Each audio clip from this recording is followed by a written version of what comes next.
எல்லாருக்கும் வணக்கம். என் பேர் மயில்ராஜ். கடலூர் மாவட்டம் குளித்தலை வட்டம் கோட்டமேடுங்கிற பகுதியில் நான் வசிக்கிற ஒரு ஏழை பணியாளர். அந்த பகுதியில் இருக்கிற அரசு ஆதிதிராவிடர் மேல்நிலைப் பள்ளியில் பகுதி நேர தூய்மை பணியாளராகவும் 2014ஆம் வருஷம் அப்போ இருந்த முன்னாள் முதலமைச்சர் ஜெயலலிதா பீரியடில் என்னை வேலைக்கு பள்ளி எஸ்எம்சி குழு மூலியமாக எடுத்தாங்க. பள்ளியின் பக்கத்தில் இருக்கிறதுனால 24 மணி நேரமும் நான் தான் அந்த பள்ளிக்கூடத்தை பாதுகாத்து வந்துக்கிட்டு இருந்தேன். நான் ஒரு கடந்த 5 வருஷமாக என்னோட பணியை நிரந்தரம் பண்ணுங்கன்னு சொல்லி கேட்டுக்கிட்டு இருந்தேன். அரசை வலியுறுத்தி கேட்டுருந்தேன். யாருமே எதுவுமே கண்டுக்கல. உங்களை மாதிரி ஆளுங்களுக்கெல்லாம் வேலை கொடுக்க மாட்டோம், நீங்கள் இப்படி தான் வேலை செய்யணும், தொகுப்பூதியத்தில் வேலை செய்யணும், நாங்கள் பார்த்து வேலை போட்டோம்னா நீங்கள் வெளியே போயிடும்னு சொல்லிட்டு இருந்தாங்க. இருந்தாலும் நான் வலியுறுத்திட்டு இருந்தேன்.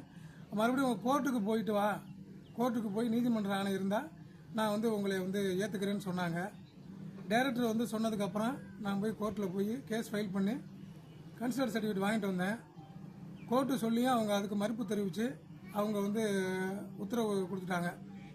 இப்போ கடந்த 4ஆம் தேதி 7வது மாதம் 4ஆம் தேதி 2025 பணி முடிய 10 வருஷம் முடிஞ்சால் அந்த வெல்ஃபேர் டிபார்ட்மெண்ட்டில் பணி கொடுக்கணும், நிரந்தர பணி பண்ணலாங்கிறப்ப அந்த மாதிரி ஒரு காலகட்டத்தில் 10 வருஷம் முடிகிறப்ப 3 மாதம் இருக்கையிலே என்னை எந்த முன்னறிவிப்பும் இல்லாமல் பணியிலேருந்து என்னை விடுவிச்சிட்டாங்க. அதான் நீக்கிட்டாங்க. எந்த ரீசன்ஸுமே சொல்ல, எந்த முன்னறிவிப்பும் கொடுக்கல. புதிய ஒப்பந்த தொழிலாளர்களை போட்டு வேலை வாங்கிட்டு இருக்காங்க. 1 மாதமாக வாழ்வாதாரத்தை இழந்து என் குழந்தைங்கள்லாம், என் பேர பிள்ளைங்கள்லாம் இந்த தொழிலை நம்பி நான் வேலைக்கு போவேன், என்னை காப்பாற்றி வரணும், என் நம்பிட்டு இருந்த என் வாழ்வாதாரத்தை இழந்து நான் இன்னைக்கு நிற்கிறேன். எனக்கு உதவி பண்ணுறதுக்கு யாருமே இல்லை.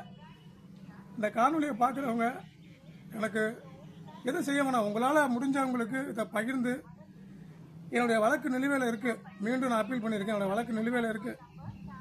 அதை முடிகிறதுக்குள்ளே என்னை வேலையிலேருந்து பணி நீக்கம் பண்ணிட்டாங்க.